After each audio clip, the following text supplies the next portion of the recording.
Hello friends, welcome to my channel crack your competition with Anjali. Friends, आज की इस video में हम लोग यूपी टेट 2015 के फर्स्ट टू फिफ्थ वाले पेपर को सॉल्व करेंगे। आज के इस वीडियो में हम लोग ईवीएस के पेपर को सॉल्व करने वाले हैं। तो चलिए फ्रेंड्स, वीडियो को शुरू करते हैं। आज का फर्स्ट क्वेश्चन है 121 नंबर का क्वेश्चन, प्लेग है। तो प्लेग क्या है फ्रेंड्स? तो प्लेग एक जीवाणु जनित रोग है। ऑप्शन नंबर सी इसका सही आंसर है। प्लेग क्या है? जीवाणु जनित रोग है। यह संक्रमण रोग है जो पास्ट्यूरेला पेस्टिस नामक जीवाणु के कारण फैलता है। इससे मानव का फेफड़ा प्रभावित होता है। चूहा प्लेग रोग का वाहक होता है। इसका अन्य नाम ब्लैक डेथ, टाउन पेस्ट भी है।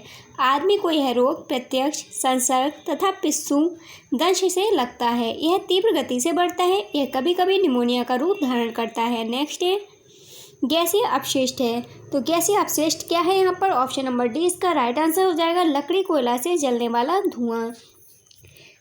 गैसीय अपशिष्ट क्या होता है? तो वे पदार्थ होते हैं जो किसी अन्य पदार्थ के अपशिष्ट यानी कि शेष होते हैं तथा गैसीय रूप में होते हैं तथा इससे पर्यावरण में प्रदूषण होता है जो मुख्यतः वायु प्रदूषण का कारण बनता है।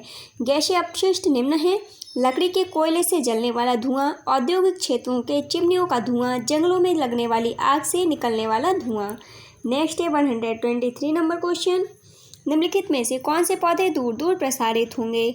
तो इसका राइट आंसर हो जाएगा हमारा ऑप्शन नंबर सी, फल द्वारा प्रकीर्णित पौधे। फल द्वारा प्रकीर्णित जो पौधे हैं वो दूर दूर प्रसारित होंगे। नेक्स्ट है जब एक जीव लाभ होता है बगैर दूसरे सहजीव लाभ लेता है बगैर दूसरे सहवासी जीव को प्रभावित किए तो कहलाता है। तो वह क्या कहलाता है फ्रेंड्स?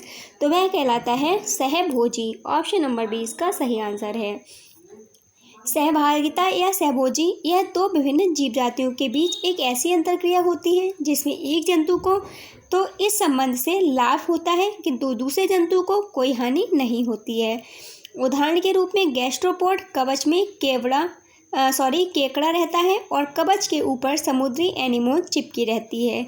इसी प्रकार से शार्क से पेट्रोमाइजोन चिपकी रहती है और हेलो से समुद्री वर्निकल चिपके रहते हैं। नेक्स्ट है 125 नंबर क्वेश्चन, जब मोर सांप को खाता है, सांप कीड़ों को खाता है और कीड़े हरे पौधों को खाते हैं तो मोर का पोषण तल है। तो मोर का जो पोषण तल है फ्रेंड्स वो कौन सा होगा? तो इसका राइट आंसर हो जाएगा ऑप्शन नंबर डी, खाद्य पिरामिड के शीर्ष पर होगा। ऑप्शन नंबर डी इसका सही आंसर होगा। नेक्स्ट है 126 नंबर क्वेश्चन, निम्नलिखित में से कौन सा कायांतरित शैल का उदाहरण है? तो यहाँ पर कायांतरित शैल का उदाहरण है संगमरमर। ऑप्शन नंबर सी इसका सही आंसर है। जब ज्वालामुखी क्रिया के फलस्वरूप तत्व मैग्मा बाहर निकलता है तो मैग्मा के संपर्क क्षेत्र की चट्टानें रूपांतरित हो जाती हैं। इस प्रकार के रूपांतरण के कारण चूना पत्थर में परिवर्तित हो जाता है। चूना पत्थर अवसादी तलछटी परतदार चट्टानों का उदाहरण है। संगमरमर इसका रूपांतरित रूप है। नेक्स्ट है महासागरों में निम्नलिखित में से कौन सा लवण सर्वाधिक मात्रा में पाया जाता है? तो इसका राइट आंसर हो जाएगा option number D, sodium chloride. महासागर में सोडियम क्लोराइड यानी कि NaCl लवण सर्वाधिक मात्रा में पाया जाता है। जल H2O में सोडियम क्लोराइड की मात्रा 35 ग्राम प्रति लीटर होती है। सोडियम क्लोराइड सोडियम का एक अकार्बनिक यौगिक है। इसका रासायनिक सूत्र होता है NaCl जो 1:1 के अनुपात में सोडियम और क्लोराइड के आयन को दर्शाता है। नेक्स्ट है 128 नंबर, राज्यसभा में होने वाली सभाओं की अध्यक्षता कौन करता है? तो इसका right answer option number A हो जाएगा, उपराष्ट्रपति। राज्यसभा भारतीय लोकतंत्र की ऊपरी प्रतिनिधि सभा होती है। इसमें 250 सदस्य होते हैं जिनमें 12 सदस्य भारत के राष्ट्रपति द्वारा नामांकित होते हैं तथा अन्य 238 सदस्यों का चुनाव होता है। राज्यसभा में सदस्य 6 वर्ष के लिए चुने जाते हैं जिनमें से 1/3 सदस्य 2 साल में सेवानिवृत्त होते हैं। भारत के उपराष्ट्रपति राज्यसभा के पदेन सभापति होते हैं। सभापति का जो कार्यकाल होता है वो 5 वर्ष का होता है और उसका चुनाव अप्रत्यक्ष निर्वाचन द्वारा किया जाता है जिसमें दोनों सदनों के सदस्य भाग लेते हैं। नेक्स्ट है 129 नंबर क्वेश्चन, निम्नलिखित में से किस मिट्टी का विस्तार भारत में सर्वाधिक क्षेत्र पर है? तो उत्तर हो जाएगा जलोढ़ मिट्टी। ऑप्शन नंबर 20 का सही आंसर है। भारत के सर्वाधिक क्षेत्रों पर जलोढ़ मिट्टी का विस्तार है। भारत के भूभाग के लगभग 40 से 45% भाग पर जलोढ़ मिट्टी पाई जाती है। जलोढ़ मिट्टी का जो निर्माण है वो नदियों द्वारा बहाकर लाई गई मिट्टियों से होता है। इस मिट्टी में पोटाश, फास्फोरिक अम्ल, चूना व कार्बनिक तत्वों की अधिकता होती है, परंतु इसमें नाइट्रोजन व ह्यूमस की कमी पाई जाती है। यह मिट्टी कृषि के लिए सर्वाधिक उपयुक्त होती है। नेक्स्ट क्वेश्चन है क्वेश्चन नंबर 130। जो शाकाहारी जंतु भोजन के लिए हरे पौधों पर निर्भर रहते हैं वे कहलाते हैं, तो वह होते हैं फ्रेंड्स प्रथम चरण उपभोक्ता। ऑप्शन नंबर 1 इसका सही आंसर है। खाद्य श्रृंखला में जो सूर्य के प्रकाश में अपने भोजन का निर्माण करते हैं उन्हें क्या कहते हैं? उन्हें उत्पादक कहते हैं। जैसे पेड़ पौधे तथा जो जीव इन उत्पाद से अपना भोजन प्राप्त करते हैं उसे प्रथम श्रेणी का उपभोक्ता कहा जाता है। जैसे गाय, बैल, बकरी आदि। तथा जो जीव इन प्रथम श्रेणी उपभोक्ताओं से अपना भोजन प्राप्त करते हैं उन्हें द्वितीय श्रेणी उपभोक्ता कहा जाता है। जैसे कि सांप, शेर, मोर और मनुष्य प्रथम एवं द्वितीय दोनों प्रकार का उपभोक्ता है। ठीक है। नेक्स्ट है 131 नंबर क्वेश्चन। पर्यावरण शिक्षा में समस्या समाधान विधि का गुण है, तो इसका राइट आंसर हो जाएगा ऑप्शन नंबर डी उपर्युक्त सभी। पर्यावरण शिक्षा जो है वो समस्या समाधान विधि के अंतर्गत खोजकर्ता में सृजनात्मकता, चयन करने की क्षमता तथा लक्ष्य केंद्रित होनी चाहिए। अतः पर्यावरण शिक्षा में समस्या समाधान विधि के बहुत सारे गुण होते हैं, जैसे लक्ष्य केंद्रित विधि, सृजनात्मक विधि, चयनात्मक विधि, इसलिए ये सभी विकल्प सही हैं। नेक्स्ट क्वेश्चन है क्वेश्चन नंबर 132। प्रेक्षण विधि की सीमाएं हैं, तो प्रेक्षण विधि की सीमाएं हैं, इसका राइट आंसर उपर्युक्त सभी ऑप्शन नंबर डी हो जाएगा। नेक्स्ट क्वेश्चन है हमारा क्वेश्चन नंबर 133। इकोसिस्टम की सही परिभाषा क्या है? तो इकोसिस्टम की सही परिभाषा है जीव समुदाय और उसके वातावरण का संतुलित तंत्र। ऑप्शन नंबर डी इसका सही आंसर है। पारिस्थितिक तंत्र एक प्राकृतिक इकाई है जिसमें एक क्षेत्र विशेष के सभी जीवधारी अर्थात पौधे, जानवर और अणुजीव शामिल हैं, जो कि अपने अजैविक पर्यावरण के साथ अंतःक्रिया करके एक संपूर्ण जैविक इकाई बनाते हैं। इस प्रकार पारितंत्र अन्योन्याश्रित अवयवों की एक इकाई है जो एक ही आवास को बांटते हैं।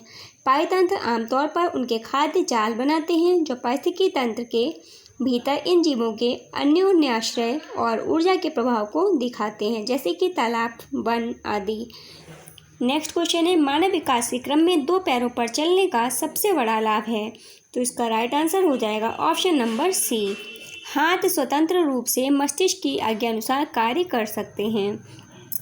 मानव विकास के क्रम में 2 पैरों से चलने का जो मुख्य कारण होता है वह होता है कि मानव के दोनों हाथ स्वतंत्र हो जाते हैं तथा मस्तिष्क की आज्ञानुसार कार्य करने को स्वतंत्र होते हैं। इससे कार्य करने में कुशलता का विकास होता है तथा कार्य भी तेजी से पूरा हो जाता है।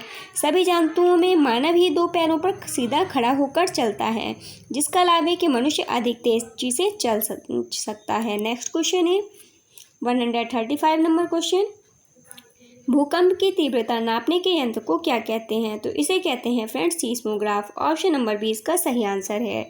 भूकंप की तीव्रता को मापने के लिए सीस्मोग्राफ नामक यंत्र का प्रयोग किया जाता है। इस यंत्र में रिएक्टर पैमाने का प्रयोग किया जाता है जिसमें 0 से 9 अंक तक चिन्हित होते हैं तथा प्रत्येक बढ़ता हुआ अंक भूकंप की बढ़ती हुई तीव्रता को प्रदर्शित करता है तथा अगला अंक पिछले अंक से 10 गुना अधिक भूकंप की तीव्रता बताता है। नेक्स्ट क्वेश्चन है सूर्य से निकटतम ग्रह कौन सा है? तो सूर्य से सबसे निकटतम ग्रह है बुध। ऑप्शन नंबर डी इसका सही आंसर है। हमारे सौरमंडल में सूर्य से बढ़ती हुई दूरी के क्रम में ग्रहों की जो स्थिति है वो है पहले नंबर पे बुध आएगा, फिर शुक्र, फिर मंगल, पहले बुध, फिर शुक्र, फिर पृथ्वी, फिर मंगल, बृहस्पति, शनि, अरुण, वरुण। इस प्रकार बुध जो है वो सूर्य के सबसे नज़दीक का ग्रह है। बुध ग्रह सौरमंडल का सबसे छोटा ग्रह भी है। नेक्स्ट है गिर राष्ट्रीय पार्क किस राज्य में स्थित है? तो गिर राष्ट्रीय पार्क स्थित है फ्रेंड्स गुजरात में। ऑप्शन नंबर 20 का सही आंसर है। गिर राष्ट्रीय उद्यान गुजरात राज्य के काठियावाड़ जिले में स्थित है। इसकी स्थापना 1965 में की गई थी। यह बब्बर शेरों के संरक्षण के लिए प्रसिद्ध है। नेक्स्ट क्वेश्चन है 138 नंबर क्वेश्चन। निरीक्षण विधि की विशेषता नहीं है, तो इसका राइट आंसर हो जाएगा ऑप्शन नंबर सी। यह एक बाल केंद्रित विधि है जिसमें शिक्षक एक प्रशासक के रूप में होता है। यह जो है निरीक्षण विधि की विशेषता नहीं है। नेक्स्ट क्वेश्चन है 139 नंबर क्वेश्चन। निम्नलिखित वाहनीय ईंधनों में से किसको आजकल पर्यावरण स्नेही माना जाता है, तो इसका राइट आंसर हो जाएगा ऑप्शन नंबर डी, संपीड़ित प्राकृतिक गैस को। संपीड़ित प्राकृतिक गैस यानी कि सीएनजी वाहनीय ईंधनों में सबसे ज़्यादा पर्यावरण स्नेही माना जाता है क्योंकि इससे बहुत कम पर्यावरण प्रदूषण होता है। प्राकृतिक रूप से पाए जाने वाले ज्वलनशील गैस को अत्यधिक दबाव के अंदर रखने से बड़े तरल को ही सीएनजी कहते हैं। चूँकि यह गैस प्राकृतिक गैस का ही संपीड़ित रूप है, इसलिए इसका रासायनिक संगठन बगैर दाब के बने गैसों के समान होता है। इसमें मुख्य रूप से मीथेन, ईथेन, प्रोपेन होता है। नेक्स्ट क्वेश्चन है क्वेश्चन नंबर 140। किसी पारतंत्र में तत्वों का चक्रण कहलाता है, तो इसका राइट आंसर हो जाएगा हमारा ऑप्शन नंबर ए, जैव भू रासायनिक चक्र। सभी जीवों का मुख्यतः 4 तत्वों की आवश्यकता होती है। सभी जीवों को कितने तत्वों की आवश्यकता है? 4 प्रकार की, 4 तत्वों की, कार्बन, ऑक्सीजन, नाइट्रोजन, हाइड्रोजन। ये तत्व वातावरण से जीवों में और जीवों से वातावरण में स्थानांतरित होते रहते हैं। जीव मंडल में विद्यमान ये चक्र जैव भूगर्भीय रासायनिक चक्र या पोषण चक्र कहलाते हैं। नेक्स्ट है 141 नंबर क्वेश्चन। चिपको आंदोलन के प्रणेता हैं, तो चिपको आंदोलन के प्रणेता कौन है, तो इसका right answer option number B हो जाएगा, सुंदरलाल बहुगुणा। चिपको आंदोलन के प्रणेता हैं और यह आंदोलन वृक्षों के काटने के विरोध में वर्ष 1973 में वर्तमान उत्तराखंड राज्य से प्रारंभ किया गया था। इस आंदोलन में जिस पेड़ को काटा जाता था लोग उस पेड़ से चिपक कर खड़े हो जाते थे। इस तरह से पेड़ों की रक्षा का आंदोलन शुरू हुआ। नेक्स्ट है 142 नंबर क्वेश्चन। इंसुलिन की रासायनिक प्रकृति है, तो इसका राइट आंसर हो जाएगा option number B, protein. Sanger ने पहल गाय के इंसुलिन के अणु की रचना का पता लगाकर सिद्ध किया कि यह एक पॉलीपेप्टाइड होता है। इसके लिए इन्हें 1958 में नोबेल पुरस्कार मिला था। इंसुलिन ही वह प्रथम प्रोटीन है जिसका आधुनिक वैज्ञानिक प्रयोगशाला में संरक्षण करने में सफल हुए हैं। मानव इंसुलिन का सन 1965 में सान ने संश्लेषण किया था। नेक्स्ट है 143 नंबर क्वेश्चन। पौधों में अर्धसूत्री विभाजन होता है, तो यह होता है परागकोश में। ऑप्शन नंबर डी इसका सही आंसर है। पौधों में अर्धसूत्री विभाजन जो है वो परागकोश में होता है, जहाँ परागण की प्रक्रिया द्वारा निषेचन की क्रिया संपन्न होती है। वास्तव में अर्धसूत्रण एक विशेष प्रकार का कोशिका विभाजन है जो यूकैरियोटिक प्राणियों में लैंगिक जनन के लिए आवश्यक है। अर्धसूत्रण द्वारा युग्मक कोशिकाएं पैदा होती हैं। सभी जंतुओं तथा भूमि पर उगने वाले पौधों समेत अधिकांश जीवधारियों में युग्मकों को अंड कोशिका तथा शुक्राणु कोशिका कहते हैं। नेक्स्ट क्वेश्चन है 144 नंबर क्वेश्चन। ज्वर नियंत्रण में आमतौर पर सबसे अधिक प्रयोग की जाने वाली औषधि है। एक मिनट फ्रेंड्स, 144 नंबर क्वेश्चन है हमारा, ऊपर वाला ये वाला क्वेश्चन है। जैविक समुदाय में प्राथमिक उपभोक्ता हैं, तो जैविक समुदाय में प्राथमिक जो उपभोक्ता होते हैं वो शाकाहारी होते हैं। ऑप्शन नंबर सी इसका सही आंसर हो जाएगा। नेक्स्ट है 145 नंबर क्वेश्चन। ज्वर नियंत्रण में आमतौर पर सबसे अधिक प्रयोग की जाने वाली औषधि है, तो इसका राइट आंसर होगा हमारा ऑप्शन नंबर सी, पैरासीटामोल। ज्वर नियंत्रण में जो पैरासीटामोल है वो सबसे अधिक प्रयोग की जाने वाली औषधि है। नेक्स्ट है दही निर्माण हेतु कौन सूक्ष्मजीवी उत्तरदायी है, तो दही के निर्माण के लिए जो उत्तरदायी सूक्ष्मजीवी है वो है लैक्टोबैसिलस। ऑप्शन नंबर डी इसका सही आंसर है। नेक्स्ट है 147 नंबर क्वेश्चन। मानव रुधिर वर्ग की खोज सर्वप्रथम किस वैज्ञानिक ने की, तो इसका right answer option number A हो जाएगा, लैंडस्टीनर ने। मानव रुधिर वर्ग की खोज ऑस्ट्रेलिया के चिकित्सक कार्ल लैंडस्टीनर ने वर्ष 1901 में किया। उन्होंने रुधिर वर्ग को 4 वर्गों में विभाजित किया, ए, बी, ए बी तथा ओ वर्ग। ए बी रुधिर वर्ग सर्वग्राही होता है क्योंकि इसमें ए और बी दोनों प्रतिजन पाए जाते हैं। यानी कि एंटीजन पाए जाते हैं और एंटीबॉडी का अभाव होता है। ओ बल सर्वदाता कहलाता है क्योंकि इसमें कोई भी एंटीजन नहीं होता है। नेक्स्ट है 148 नंबर क्वेश्चन। प्याज, आलू, अदरक हैं तो ये जो हैं ये सब क्या है फ्रेंड्स? तो ये सब तने हैं। ऑप्शन नंबर 20 का सही आंसर है। नेक्स्ट क्वेश्चन है क्वेश्चन नंबर 149। एक कोशिकीय सूक्ष्म जीव है तो एक कोशिकीय सूक्ष्म जीव है पैरामीशियम। ऑप्शन नंबर 30 का सही आंसर है। पैरामीशियम एक कोशिकीय जीव होता है। एक कोशिकीय जीव कौन होते हैं? वो जीव होते हैं जिनके शरीर का निर्माण मात्र एक ही कोशिका से होता है। एंड नेक्स्ट क्वेश्चन है 150 नंबर क्वेश्चन। निम्नलिखित में से कौन सा पादप उत्पाद साबुन का विस्थापन है? तो इसका right answer option number B हो जाएगा, रीठा।